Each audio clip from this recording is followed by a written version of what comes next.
Hello everyone, welcome to Classes with Poonam. Today we'll do the poem The Duck and the Kangaroo given in class 8 NCERT English book Honeydew written by Edward Leon.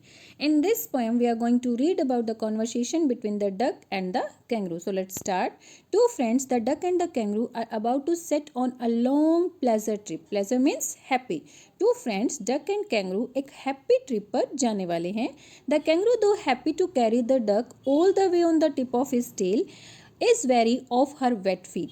हालांकि kangaroo जो है duck को अपनी tell की tip पर ले जाने के लिए बहुत ज़्यादा हैप्पी है, बट उसके साथ साथ ही is worried about something. Weary means worried, और वो वरीनेस किस वजह से है? Of her wet feet, duck के जो वेट फीट है. अब देखिए डक जो है सारा दिन पानी में रहती है, पानी में रहने की वजह से उसके जो फीट हैं वो कैसे हो गए हैं? वेट, गीले हो गए हैं. तो इस वजह से जो है कैंगरू वरीड है. क्यों वरीड है? क्योंकि कैंगरू को लग रहा है कि उसके जो गीले फीट हैं, डक के जो गीले फीट हैं, उसकी वजह से कैंगरू को जो है रूमेटाइटिस हो जाएगा. रूमेटाइटिस मीन्स एक ऐसी डिजीज जिसकी वजह से बॉडी पेन रहना शुरू हो जाता है. ओके, तो अपनी ये वरीनेस कैंगरू डक को बताता है. उसके बाद What will the duck to make the kangaroo feel comfortable over land and sea? तो डक ऐसा क्या करेगी कि कैंगरू जो है कंफर्टेबल फील करे या फिर उसको जो है इस डिजीज से डर ना लगे.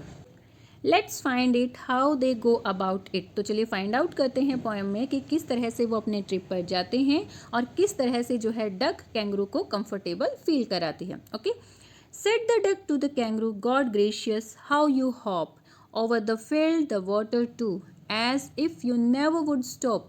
My life is a bore in this nasty pond, and I long go out in the world beyond. I wish I could hop like you, said the duck to the kangaroo. Said the duck to the kangaroo. Duck जो है kangaroo से कहती है God gracious. God gracious क्या है? It is an exclamatory word जो हम किसके लिए? सरप्राइज के लिए करते हैं. Astonish when we surprise to see something, तो उसके लिए हम जो है इस वर्ड का यूज़ करते हैं. तो डक भी कैंगरू को हॉप करते हुए देखकर सरप्राइज है और इसीलिए वो इस एक्सक्लामेटरी वर्ड का यूज़ करती है. How you hop. Hop means jump. तुम कितने अच्छे से जो है जंप करते हो. Over the field and the water too. चाहे फील्ड है यानी कि चाहे ज़मीन है, चाहे वाटर है, हर जगह तुम जो है बहुत अच्छे से हॉप करते हुए, जंप करते हुए चलते हो.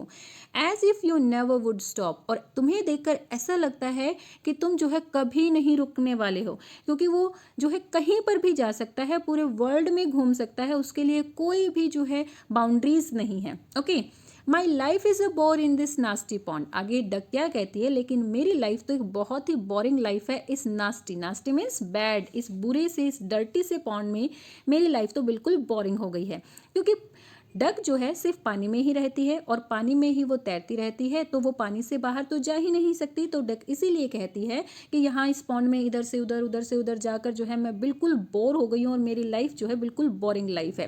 And I long to go out in the world beyond. लेकिन मैं तो जो है पूरे वर्ल्ड को देखना चाहती हूँ. डक अपनी जो है विशेष कैंगरू के सामने एक्सप्रेस करती है कि मैं पूरे वर्ल्ड में घूमना चाहती हूँ, पूरे वर्ल्ड को देखना चाहती हूँ. I wish I could hop like you. आगे वो कहती है कि काश मैं भी तुम्हारी तरह जो है जंप करके चल पाती, तो मैं पूरे वर्ल्ड को देख पाती, इस नास्टी से, इस डर्टी से पॉन्ड में ही जो है बाउंडेड होकर नहीं रह जाती. Said the duck to the kangaroo. Please give me a ride on your back, said the duck to the kangaroo. Duck आगे कैंगरू से क्या कहती है कि प्लीज़ मुझे जो है अपनी बैक पर बिठा लो और पूरे वर्ल्ड में घुमा दो. I would sit quiet and से नथिंग बट क्वैक. वो कहती है कि मैं तुम्हारी बॉडी पर बिल्कुल चुपचाप बैठी रहूंगी. I sit quite still. बिल्कुल चुपचाप बैठी रहूंगी, कोई बात नहीं करूंगी. मतलब कि जब तुम चलोगे, हॉपिंग करोगे, जंपिंग करोगे, तो मैं तुम्हें बिल्कुल नहीं डिस्टर्ब करने वाली हूँ. लेकिन हाँ, क्वैक करूंगी, क्योंकि वह क्वैक क्या होता है? The sound produce by a duck. क्योंकि डक जो है हमेशा क्वैक क्वैक करती रहती है, तो वो कहती है कि मैं क्वैक क्वैक तो करूंगी, लेकिन हाँ उसके सिवाय तुम्हें कुछ नहीं कहूंगी, तुम्हें बिल्कुल भी डिस्टर्ब करने वाली नहीं हूँ. तो प्लीज़ मुझे जो है अपनी पीठ पर बैठा कर पूरे वर्ल्ड में घुमाओ. The whole of the long day through, and we would go to the Dee and Jellybolly, over the land, over the sea. Please take me on the ride, or do, said the duck to the kangaroo. वो कहती है the whole of the day long day through. हम जो है पूरा दिन जो है इधर से उधर घूमते रहेंगे, हर एक प्लेस पर जाएंगे. अब नेक्स्ट लाइन में जो है 2 प्लेसेस को यहाँ पर डक ने बताया कि वो कौन कौन से प्लेसेस पर जाना चाहती है. The Dee and the Jelly Bo Lee. Dee जो है एक रिवर का नेम है which is situated in England, and Jelly Bo Lee एक प्लेस है which is situated in West Africa. वो कहती है कि मैं जो है डी जाना चाहती हूँ, जेलीबोली जाना चाहती हूँ, लैंड पर जहाँ जहाँ पर लैंड है पूरी लैंड पर घूमना चाहती हूँ, हर एक सी को देखना चाहती हूँ। मीन्स वो क्या कहती है कि मैं पूरे वर्ल्ड को देखना चाहती हूँ। Please take me on ride और do said the duck to the kangaroo. Please please मुझे जो है अपनी पीठ पर बैठा कर ले चलो और मुझे पूरे वर्ल्ड में घुमाओ।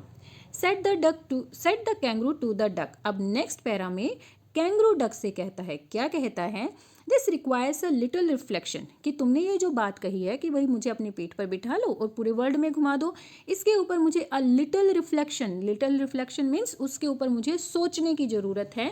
मुझे इसके लिए सोचना पड़ेगा कि मैं इस काम को करूं या ना करूं। Perhaps on the whole it might bring me luck. शायद कि मैं तुम्हें अपनी पीठ पर बिठाऊं और पूरे वर्ल्ड में जो है तुम्हें घुमाऊं, ये मेरे लिए लकी होगा। अब देखो इसने शायद लगाया, उसने ये नहीं कहा कि भाई हाँ लकी होगा, वो कहता है कि शायद ये मेरे लिए लकी होगा। And there seems but an objection, लेकिन इसमें मुझे जो है एक ऑब्जेक्शन मीन्स ट्रबल, एक ट्रबल दिखाई दे रही है, एक मुसीबत दिखाई दे रही है। क्या मुसीबत है? Which is if you let me speak so bold. अगर तुम मुझे जो है bold, so bold means clearly, अगर तुम मुझे क्लियरली कहने की इजाज़त दो, मीन्स मैं तुम्हें ये जो है बात क्लियरली बता देना चाहता हूँ कि मुझे क्या ऑब्जेक्शन है, मुझे क्या ट्रबल है। Your feet are unpleasantly wet and cold. तुम्हारे जो पैर हैं वो अनप्लीजेंटली मतलब कि अनहैप्पीली वेट हैं और कोल्ड हैं, गीले भी हैं और ठंडे भी हैं। And would give me a rheumatiz said the kangaroo. और हो सकता है कि मुझे वो रूमेटिस मीन्स रूमेटिज्म। रूमेटिस यहाँ पर अलग अलग क्यों दिया हुआ है? वैसे तो ये एक ही वर्ड है रूमेटिस, लेकिन पॉइंट यहाँ पर जो है राइमिंग स्कीम बनाना चाहता है। रू कैंगरू वो राइमिंग स्कीम बनाना चाहता है, इसीलिए उसने जो है इस वर्ड को अलग अलग कर दिया है। ओके, 2 पार्ट्स में डिवाइड कर दिया है। Otherwise rheumatiz is a single word, and rheumatiz का मीनिंग होता है rheumatism means joint pain, body pain. तो वो कहता है कि तुम्हारे जो ये वेट और कोल्ड फीट हैं उसकी वजह से मुझे जो है रूमेटिज्म हो सकता है। देन उसके बाद डक क्या कहती है? Said the duck, as I sat on the rocks, I have thought over that completely. तो डक कहती है कि जब मैं रॉक पर बैठी हुई थी तो मैंने इस बात के बारे में पूरी तरह से सोचा। कौन सी बात के बारे में? कि कैंगरू कहता है कि भाई तुम्हारे गीले फीट की वजह से मुझे रूमेटिस हो सकता है। तो इस बात के बारे में डक ने पूरी तरह से सोचा। क्या सोचा? And I bought 4 pairs of वॉस्टेड socks. वो कहती है वॉस्टेड मीन्स वुलन। वो कहती है कि मैं जो है 4 पेयर्स ऑफ वॉस्टेड सॉक्स लेकर आई हूँ, यानी कि वुलन की सॉक्स लेकर आई हूँ। Which fit my web feet neatly, जो कि मेरे वेब मीन्स जालीदार, आपने देखा होगा कि ऐसे जाले जैसे जो है फीट होते हैं डक के। वो कहती है कि ये मेरे पूरे पैरों में पूरी तरह से फिट आ जाएगी, मेरे वेब फीट में पूरी तरह से फिट आ जाएगी, जिसकी वजह से तुम्हें जो है ठंड नहीं लगेगी, क्योंकि वुलन क्या करती है? हमारी बॉडी को गर्म करके रखती है। तो वो कहती है कि ये वुलन सॉक्स जब मैं पहनूंगी तो इसकी वजह से मेरे पैर गर्म होंगे, हॉट होंगे, जिसकी वजह से तुम्हें ठंड नहीं लगेगी। इसके साथ साथ और वो क्या करती है? And to keep out the cold I have bought a clock.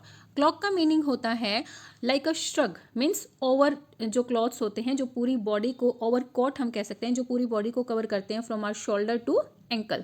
और वो कहती है कि मैं एक क्लॉक भी लेकर आई हूँ, एक श्रग भी लेकर आई हूँ।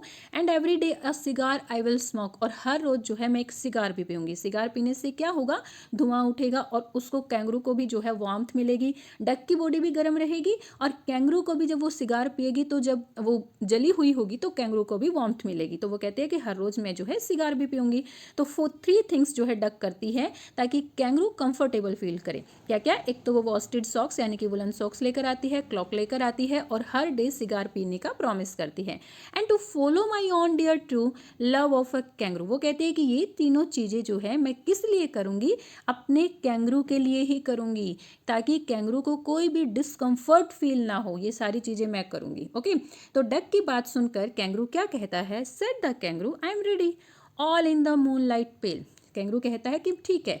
ये बातें सुनकर कि भाई हाँ वो वुलन सॉक्स पहनेगी तो उसके पैर गीले नहीं रहेंगे, उसके बाद उसको ठंड नहीं लगेगी, वो सिगार पिएगी तो उससे भी उसको वार्मथ मिलेगी, गर्म कपड़ा हुआ वो पहने हुए होगी तो उससे भी जो है उसकी टेल की टिप जो है वो गर्म रहेगी, तो उसको ठंड नहीं लगेगी। ओके, ये बातें सुनकर कैंगरू क्या हो जाता है, रेडी हो जाता है और वो कहता है कि इस मूनलाइट पेल मीन्स मूनलाइट की जो हल्की सी लाइट होगी, डल लाइट ऑफ द मून की जो ये हल्की सी लाइट होती है उसमें हम जो है अपने ट्रिप को रेडी करेंगे, स्टार्ट करेंगे।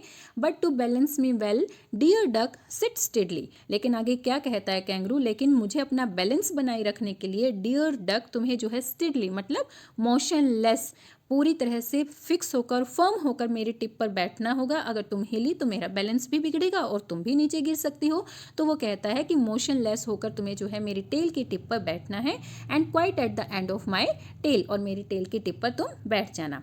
सो away they went a hop and a bound, and they hopped the whole world 3 times round, and who so happy, oh who, as the duck and the kangaroo। so इस तरह से वो जो है अपने trip को start करते हैं, उछलते कूदते दूर तक चले जाते हैं और पूरे वर्ल्ड के 3 टाइम्स वो जो है राउंड लगाते हैं।